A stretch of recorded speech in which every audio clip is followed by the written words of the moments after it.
Assalamualaikum warahmatullahi wabarakatuh. Kembali lagi bersama saya di channel Sarjana Desa. Ya, pada kesempatan kali ini saya akan memperkenalkan terlebih dahulu. Perkenalkan, nama saya Awaludin Sinur Qolis. Saya dari MBM 18 2019 dari Prodi Agroteknologi Fakultas Pertanian Universitas Slamet Riyadi Surakarta. Ya, langsung saja pada kesempatan kali ini saya akan memberi tahu atau memberi pengetahuan, yaitu mengenai yang pertama adalah bagaimana cara kita budidaya tanaman penghasil biodiesel dari mulai dari tanam sampai panen sampai pengolahan biodiesel tersebut.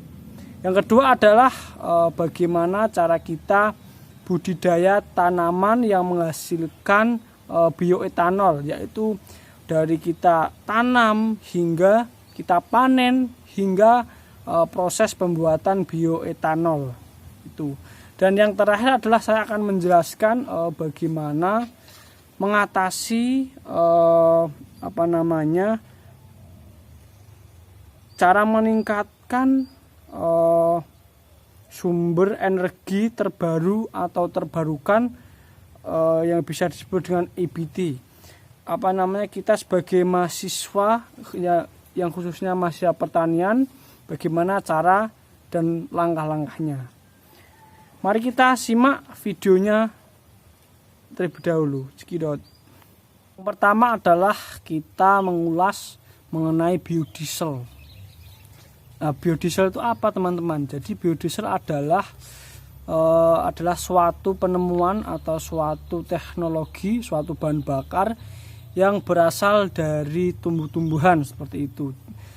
Dari arti kata bio adalah alami dan diesel adalah suatu bahan bakar seperti itu. Jadi biodiesel adalah bahan bakar yang berdasarkan dari bahan alami, ya, seperti itu. Ya, langsung saja di sini mengenai budidaya tanaman jarak. Ini adalah tanaman jarak adalah tanaman yang salah satunya menghasilkan biodiesel seperti itu. Yaitu dengan cara budidayanya terlebih dahulu. Yang pertama adalah kita menyiapkan lahan terlebih dahulu. Lahan tersebut kita kita cangkul, kita olah dengan menggunakan secara manual, yaitu menggunakan cangkul atau dengan menggunakan traktor, sehingga tanah itu bisa terbalik seperti itu hingga subur. Yang kedua adalah kita menyiapkan bibit, yaitu dengan dua cara, yaitu dengan cara stek batang juga bisa, dan yang kedua dengan cara menanam dengan biji juga bisa. Kebanyakan petani itu menggunakan stek batang, karena stek batang itu bisa cepat seperti itu hingga panen. Setelah mempersiapkan biji atau benih bibit, selanjutnya kita proses menanam, yaitu setelah lahan yang kita buat tadi, kemudian kita tanam dengan cara menancapkan batang yang sudah kita siapkan, yaitu dengan jarak antar tanaman satu dengan tanamannya adalah 2 meter tersebut. Setelah tanaman itu sudah besar, sudah hidup, selanjutnya kita lakukan proses pemeliharaan. Pemeliharaan yaitu antara lain adalah proses drainase atau proses pengairan, yaitu tanaman jarak itu harus airnya cukup seperti itu, sehingga tanaman tersebut bisa tumbuh subur.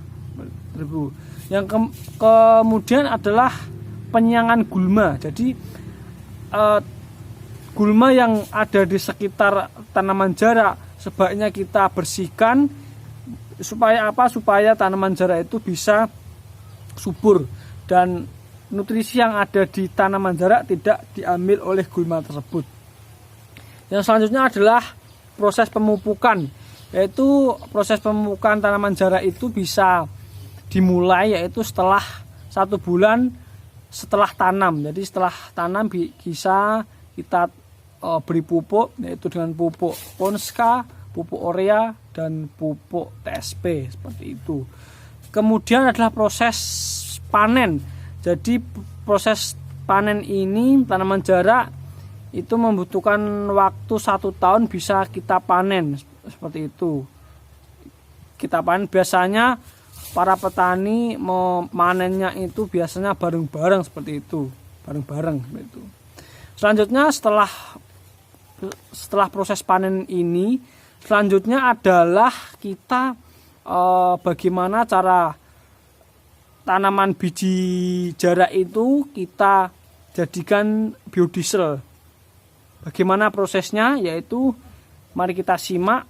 Yang pertama adalah kita mengekstrak biji jarak itu sehingga menghasilkan minyak. Jadi jarak itu kita kita ekstrak atau kita ambil bijinya, kemudian kita giling, kemudian kita oven atau kita mengoven selama 2 jam seperti itu, sehingga memperoleh minyak jarak seperti itu.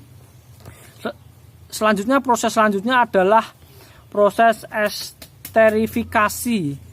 Apa itu proses esterifikasi? Adalah proses yaitu kita memasukkan minyak jarak ke dalam Erlenmeyer asah yang dicampurkan dengan cairan metanol. Selanjutnya dipanaskan selama 90 menit pada suhu 60 derajat Celcius.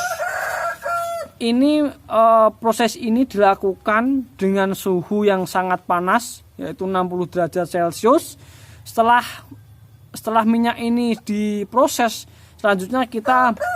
proses selanjutnya adalah proses transesterifikasi, yaitu adalah proses di mana mencampurkan biodiesel yang setelah kita panaskan selama 90 menit tadi, kita masukkan biodiesel itu dan minyak jarak itu di dalam Erlenmeyer. Erlenmeyer itu adalah suatu alat yang besar untuk proses pencampurannya. Kalau istilah Jawanya adalah mixer. Mixer adalah pencampuran, yaitu diberi sekitar 250 mili dan kemudian dipanaskan selama 60 derajat Celcius seperti itu. Dan kemudian proses ini sudah jadi, kemudian menghasilkan apa yang disebut dengan biodiesel.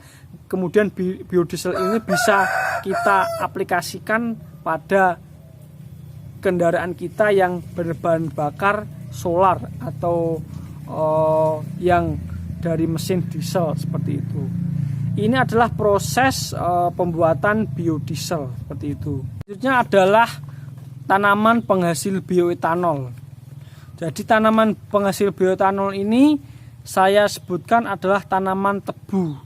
Jadi yang pertama kita akan belajar bagaimana cara budidaya tanaman tebu. Yang pertama adalah sama seperti tanaman jarak tadi. Yang pertama adalah pengolahan lahan. Lahan bisa dilakukan secara manual atau bisa diolah dengan cara mesin dengan traktor, sehingga tanah itu bisa terbalik, membalik tanah supaya tanaman menjadi subur. Yang selanjutnya adalah persiapan bibit, yaitu bibit tebu itu adalah bibit tebu yang bagus yang dipilih, yaitu yang bisa tumbuh dengan persentase 90% bibit itu bisa tumbuh. Jadi supaya ada keseragaman tumbuh seperti itu. Yang selanjutnya adalah penanaman. Jadi pada proses penanaman tebu itu dilakukan yaitu sekitar pada bulan Mei sampai bulan Juli. Karena apa? Karena nanti pas 1 tahun panennya nanti pengolahan di pabrik tebu itu bisa serentak atau bisa bersama-sama seperti itu. Yang selanjutnya adalah pemeliharaan tanaman tebu. Yang utama adalah penyulaman. Jadi setelah tanaman tebu itu ditanam, setelah usia 1 minggu kita mengecek di lahan kita apakah ada tanaman tebu yang belum tumbuh, kita sulam, kita tanam kembali seperti itu. Yang selanjutnya adalah pemeliharaan air atau drainase. Jadi tanaman tebu itu juga membutuhkan air. Jadi tebu itu juga memerlukan air yang cukup seperti itu. Selanjutnya adalah pemeliharaan got. Jadi tebu itu membutuhkan air, yang air itu berasal dari got-got atau istilah Jawanya adalah kalenan. Jadi ketika ada tanah yang menggenangi kalenan tersebut, yang ada di kalenan tersebut bisa diataskan kembali, bisa diangkat kembali seperti itu, supaya air yang mengalir lancar seperti itu. Kemudian pemupukan itu bisa dilakukan dengan jarak antara tanaman satu dengan pupuk itu, dengan lubang pupuk itu sekitar 10 cm, dan bisa pemupukan bisa usia 1 bulan. Jadi setelah 1 bulan setelah tanam bisa dilakukan pemupukan seperti itu dengan pupuk yang sama, pupuk urea atau pupuk Ponska dan pupuk yang lainnya seperti itu. Selanjutnya adalah penyiangan gulma. Jadi ketika ada gulma di sekitar tanaman tebu itu bisa kita bersihkan supaya tanaman tebu kita menghasilkan tanaman yang baik dan subur. Kemudian adalah pemeliharaan dari hama dan penyakit. Tentunya bisa kita semprot dengan insektisida menanggulangi hama, dan fungisida menanggulangi penyakit tersebut. Kemudian setelah umur 1 tahun, tanaman tebu itu bisa kita panen seperti itu. Kita panen, kemudian kita masukkan ke pabrik seperti itu. Dan selanjutnya adalah proses pembuatan bioetanol dari tebu. Yang pertama adalah tebu tersebut digiling, kemudian diambil sarinya, kemudian sarinya itu bisa disebut tetes tebu. Jadi tetes tebu itu kita proses kemudian menjadikan bioetanol. Selanjutnya adalah tetes tebu tersebut ditambahkan urea dan NPK dengan tujuan sebagai nutrisi ragi tersebut. Kemudian kita masukkan ragi yang bercampur tetes tebu tadi. Kemudian kita lakukan fermentasi.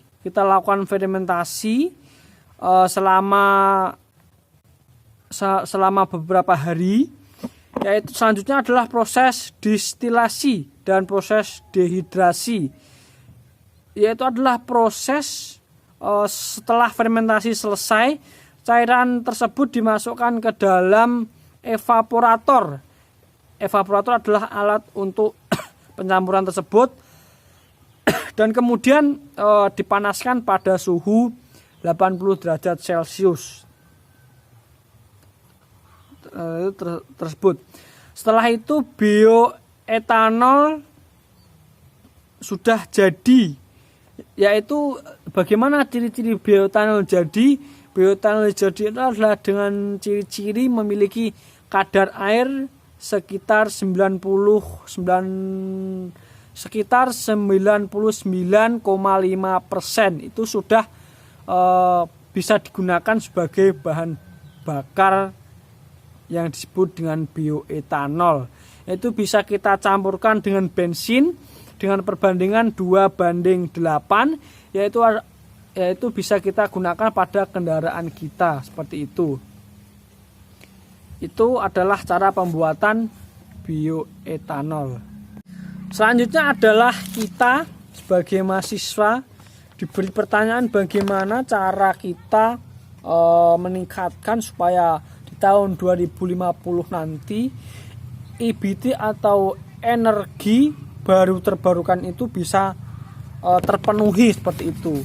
Yaitu yang pertama, khususnya sebagai mahasiswa pertanian, yaitu adalah saya itu mensosialisasikan kepada masyarakat tersebut untuk menanam atau untuk gerakan bersama menanam tanaman yang menghasilkan minyak, khususnya dibuat bahan bakar tersebut bisa membuat bioetanol, biodiesel dan lain-lain. khususnya adalah tanaman yang bisa menghasilkan minyak yang diolah sebagai bahan bakar tersebut, bahan bakar nabati tersebut. Itu adalah salah satu caranya.